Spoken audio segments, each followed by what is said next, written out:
Hello बच्चों। तो आज हम पढ़ना जारी रखते हैं सरल समीकरण के बारे में। इस वीडियो में हम पढ़ेंगे प्रैक्टिस क्वेश्चंस। तो सबसे पहला सवाल जो हमारे सामने है वह है कि मुन्ना 3 बार 50 से नोटबुक की संख्या घटाता है। यहाँ पर 50 एक संख्या है और वह उसमें से नोटबुक की 3 गुना संख्या घटाता है, तो वह 8 के रूप में परिणाम पाता है। इसका मतलब कि उसके पास जो संख्या बचती है वह है 8। तो उसके पास नोटबुक की मात्रा है जो उसका हमें पता लगाना है। तो आइए देखते हैं हम इस सवाल को किस तरह करेंगे। तो सबसे पहले जब भी हम सरल समीकरण का सवाल करते हैं तो उसमें यह देखना बेहद आवश्यक है कि किस चीज का मूल्य नहीं दिया गया। जैसे कि यहाँ पर नोटबुक की संख्या नहीं दी गई है, तो इसलिए हम उसकी जगह इस्तेमाल करेंगे वेरिएबल का, यानी कि एक चर का। तो यहाँ पर हम नोटबुक की संख्या को रखते हैं x। अब इसके बाद हम प्रश्न के अनुसार देखते हैं कि 3x जब 50 से घटाया जाता है तो 8 बचता है, यानी कि 3x में अगर 8 जोड़ा जाए तो वह 50 के बराबर होगा। तो इससे हमें एक समीकरण मिल गया है। अब यहाँ पर हमको नोटबुक की मात्रा निकालनी है, यानी कि हमें x की वैल्यू, x का मूल्य निकालना है। तो अब समीकरण हमारे सामने है और किसी भी समीकरण को हल करने के लिए हम 2 तरीकों का इस्तेमाल करते हैं। पहला है ट्रांसपोज, यानी कि स्थानापन्न, या फिर LHS RHS, जिसमें दोनों तरफ बराबर कार्रवाई की जाती है। तो अभी यहाँ पर हम स्थानापन्न का इस्तेमाल करेंगे, स्थानापन्न का प्रयोग।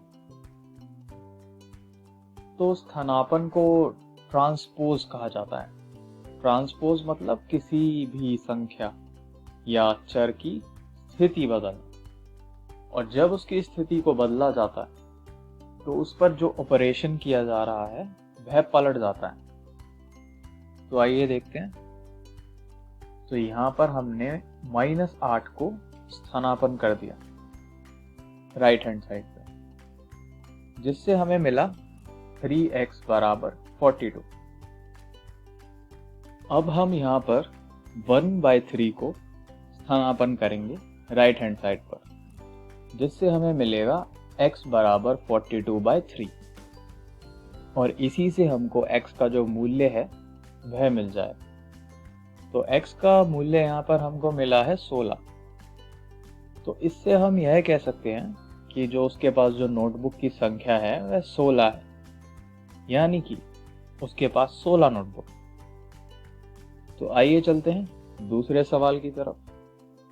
तो इस सवाल में हमें एक समीकरण स्थापित करना है, सिर्फ एक समीकरण स्थापित करना है। तो यहाँ पर यह एक चीज है जो हम सबको हमेशा ध्यान में रखनी चाहिए। हम जान चुके हैं कि किसी चीज का हल कैसे निकाला जाता है, या फिर उसका जो हमें जवाब मिला है, जो हल मिला है, उसकी पुष्टि किस तरह कर सकते हैं, या फिर हल से इक्वेशन की तरफ, समीकरण की तरफ कैसे जा सकते हैं। पर हमें सिर्फ वही काम करना चाहिए जो कि हमें सवाल में पूछा जाए। कई बार बच्चे क्या होता है, एक्स्ट्रा कर देते हैं, या फिर कई बार वह चीज नहीं करते जो कि पूछी गई होती है, तो उनके नंबर कट जाते हैं। तो यहाँ पर एक समीकरण स्थापित करें। तो सवाल के अनुसार समद्वि बाहु त्रिकोण में शिरोबिंदु आधार का 2 गुना है। समद्वि बाहु त्रिकोण होता है आइसोसेलेस ट्रायंगल। आइसोसेलेस ट्रायंगल की यह खासियत है कि जो उसकी 2 भुजाएं होती हैं बेस के सामने वाली, वो दोनों बराबर होती हैं, और जो 2 एंगल बेस के ऊपर होते हैं, 2 कोण बेस के ऊपर होते हैं, वह दोनों भी बराबर होते हैं। तो इस चीज का हम इस्तेमाल करेंगे इस सवाल में। और शिरोबिंदु होती है वर्टेक्स। इसमें यह कहा गया है कि जो शिरोबिंदु का कोण है, वर्टेक्स पे जो एंगल है, वह आधार वाले कोणों का 2 गुना है।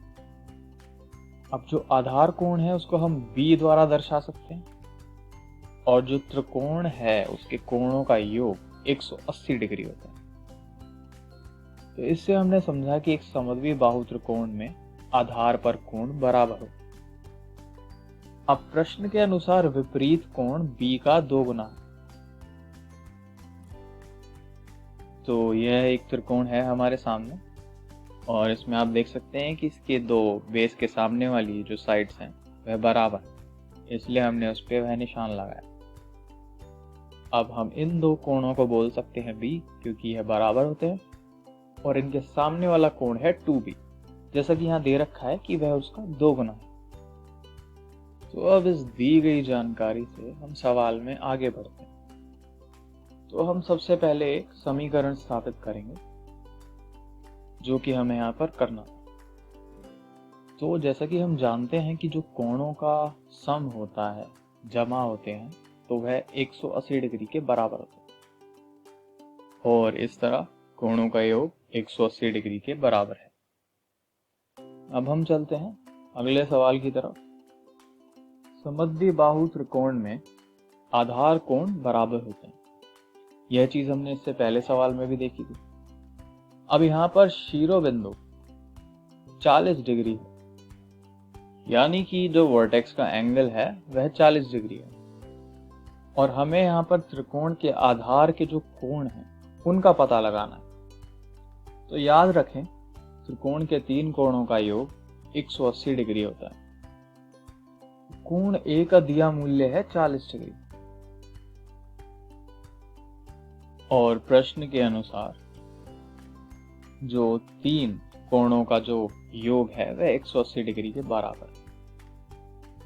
तो यह चीज हम देख सकते हैं इस आकृति के साथ। यह जो समद्वि बाहु त्रिकोण है हमारे सामने, इसमें 2 एंगल जो हमें नहीं दे रखे हैं, 2 कोण जो हमें नहीं दे रखे हैं, हम उन्हें x मान सकते हैं, और इनके जो सामने वाला वर्टेक्स का कोण है वह 40 डिग्री, जैसा कि हमें दिया गया। इन सबको हम ABC नाम दे देते हैं, जिससे हमें आसानी पड़े इनकी संख्याएं रखने में। तो अब हम इस्तेमाल करेंगे प्रतिस्थापन का। तो इसके हिसाब से 40 डिग्री है A एंगल, B और C है XX। तो यह सब का योग बराबर होगा 180 डिग्री। तो अब हम इस सवाल को हल करने की कोशिश करेंगे, जिसके लिए हम इस्तेमाल करते हैं स्थानापन्न का। तो यहाँ पर हमने जो 40 डिग्री है उसको हम राइट हैंड साइड पर स्थानापन्न करेंगे -40 डिग्री के साथ, जिससे कि हमें मिलेगा x बराबर 140/2, और इससे हमें x का मूल्य मिल जाता है 70 डिग्री। तो जैसा कि हम जानते हैं कि दोनों कोण बराबर थे, तो इससे हमें मिलता है कि आवश्यक कोण है 70 डिग्री और 70 डिग्री। अब बच्चों, इस वीडियो से हमने सीखा प्रैक्टिस क्वेश्चंस, और अगले वीडियो में हम पढ़ेंगे एनालिसिस टेस्ट। तब तक के लिए धन्यवाद।